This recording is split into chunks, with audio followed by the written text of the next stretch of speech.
Assalamualaikum warahmatullahi wabarakatuh. Saya Raffi Aldi Rehan dari kelas 11 IPA 6 absen 28. Dalam kesempatan kali ini saya akan mempresentasikan tentang materi atletik. Yang pertama ada lompat jauh.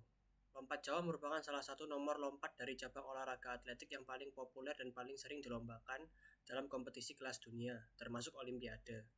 Lompat jauh adalah suatu gerakan melompat ke depan atas dalam upaya membawa titik berat badan selama mungkin di udara, yang dilakukan dengan cepat dan dengan jalan melakukan tolakan pada satu kaki untuk mencapai jarak yang sejauh-jauhnya.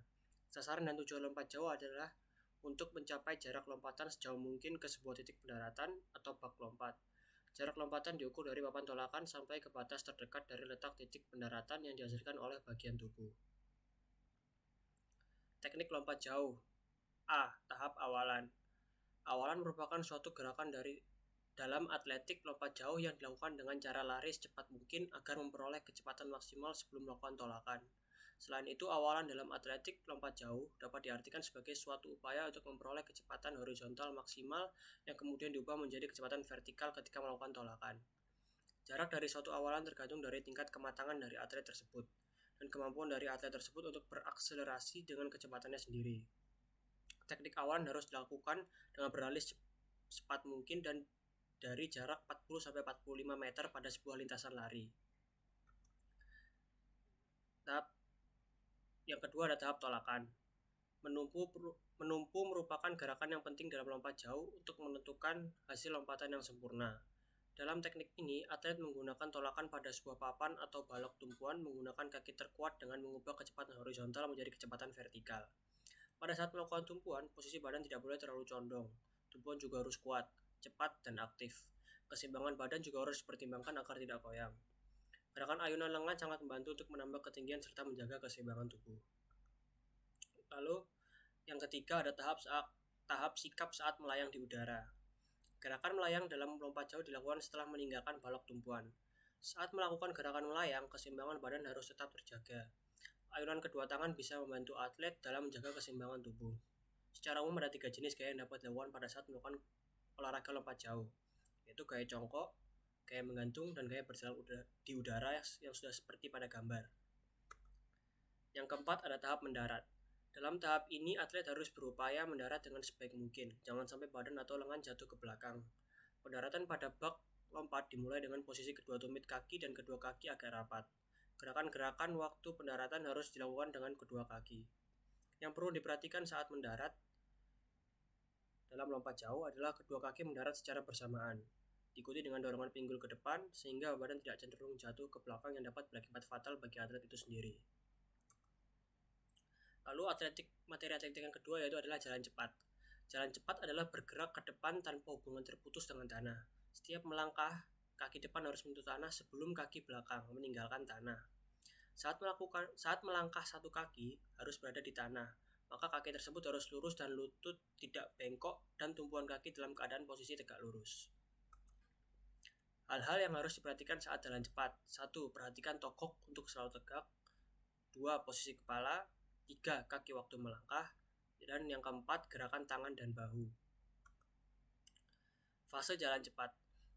1. Fase tumpuan dua kaki. Fase ini terjadi sangat singkat. Pada saat kedua kaki menyentuh tanah, pada saat itu pula berakhir dorongan yang diikuti oleh gerakan tarikan. Tarikan ini lebih lama dan menyebabkan gerakan berlawanan antara bahu dan pinggul. Fase tarikan. Fase ini dimulai setelah gerakan terdahulu selesai. Gerakan ini dilakukan oleh kaki depan akibat kerja tumit dan koordinasi seluruh bagian badan. Gerakan ini selesai apabila badan berada di atas kaki penopang. Yang ketiga, fase relaksasi. Fase ini berada antara selesainya fase tarikan dan awal dari fase dorongan kaki. Pinggang ada pada bidang yang sama dengan bahu, lengan vertikal dan paralel di samping badan. Yang keempat ada fase dorongan. Fase ini dilakukan apabila fase terdahulu selesai dan bila titik pusat gravitasi badan mengambil alih kaki tumpu. Lalu materi atletik yang ketiga adalah lempar lembing. Lempar lembing adalah salah satu nomor lempar dalam cabang olahraga atletik. Tujuan lempar lembing adalah mengukur hasil lemparan sejauh mungkin sesuai tata cara tertentu. Tahapan lempar lembing yang pertama yaitu adalah cara memegang lembing. Satu ada cara Amerika, yaitu pegangan cara Amerikan adalah ibu jari dan jari telunjuk saling bertemu di belakang balutan atau lilitan lembing. Cara ini lebih mudah dilakukan sehingga cocok bagi atlet pemula. Yang kedua ada cara Finlandia.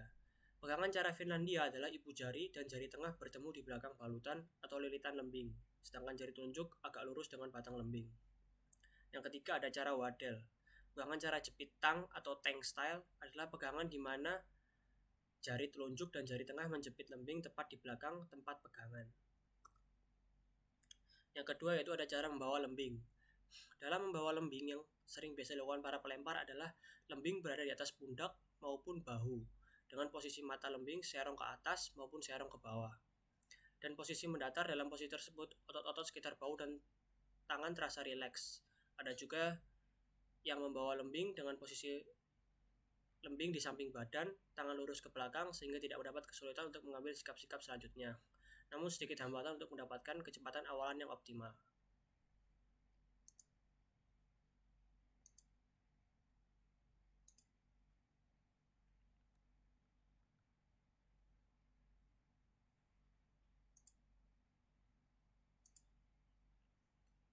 Yang ketiga yaitu lari ancang-ancang atau awalan. Memiliki tujuan untuk mempercepat gerakan pelempar dan lembing. Ada dua macam, yaitu awalan silang, cross step, dan awalan jangkit, hop step. 1. Lembing dipegang horizontal di atas bahu. 2. Bagian atas lembing adalah setinggi kepala. 3. Lengan harus stabil dan tenang. 4. Lari percepatan 6-12 langkah. 5. Lari percepatan sampai mencapai kecepatan optimum. Yang keempat ada 5 langkah berirama. Tahap ini memiliki tujuan guna menempatkan lembing dengan betul untuk dilempar. 1. Penarikan dimulai saat kaki kiri mendarat. 2. Bahu kiri menghadap ke arah lemparan, lengan kiri ditahan di depan untuk keseimbangan. 3. Lengan yang dilempar diluruskan ke belakang. 4. Lengan pelempar ada pada setinggi bahu atau sedikit lebih tinggi setelah penarikan. 5. Ujung lembing dekat dengan kepala. Yang kelima adalah melepas lemparan. Fase sebelum pelemparan. Pada saat lembing akan dilemparkan di atas kepala, lembing dibawa ke belakang dengan tangan lurus diputar ke dalam, badan direbahkan ke belakang dengan lutut kaki kanan, kemudian bersamaan dengan membengkokkan siku. Lembing dibawa secepat-cepatnya ke atas kepala, pinggul didorong ke depan, dan lembing dilemparkan sekuat-kuatnya dari atas kepala ke depan sehingga tangan lurus dan dibantu dengan melolakkan kaki kanan sekuatnya dan melonjakkan badan ke depan. Kemudian lembing dilepaskan pada saat lurus dan jari-jari tangan mendorong pangkal lilitan tali lembing. Lalu yang kedua, fase pelepasan atau delivery. Gerakan pelepasan lembing adalah gerakan penting untuk suatu lemparan yang baik, bahwa bahu, lengan atas, dan tangan bergerak berurutan. Mula-mula bahu melempar secara aktif dibawa ke depan dan lengan pelempar diputar, sedangkan siku mendorong ke atas. Pelepasan lembing itu terjadi di atas kaki kiri lembing. Lembing lepas dari tangan pada sudut lemparan kira-kira 45 derajat dengan suatu gerakan seperti ketapel dari lengan bawah tangan kanan. Kaki kanan meluncur di tanah. Pada waktu lembing lepas terjadi pada suatu garis lurus dari pinggang ke tangan pelempar yang hanya sedikit keluar garis vertikal. Sedangkan kepala dan tubuh condong ke kiri pada saat tahap pelepasan lembing. Lengan kiri ditekuk dan memblok selama pelepasan lembing. Yang terakhir yaitu adalah fase pemulihan atau recovery. Setelah kaki kanan ditolakkan ke atas dan ke depan, mendarat, kaki diangkat ke belakang lemas, lalu badan agak miring dan condong ke depan. Kaki kiri ke belakang lemas, kemudian tangan kanan dengan siku agak dibengkokkan, berada di bawah dekat ke perut. Dan tangan kiri lemas ke belakang, sehingga pandangan ke arah jalannya lembing sampai jatuh. Terima kasih, itu saja yang saya sampaikan dari materi tentang atletik. Wassalamualaikum warahmatullahi wabarakatuh.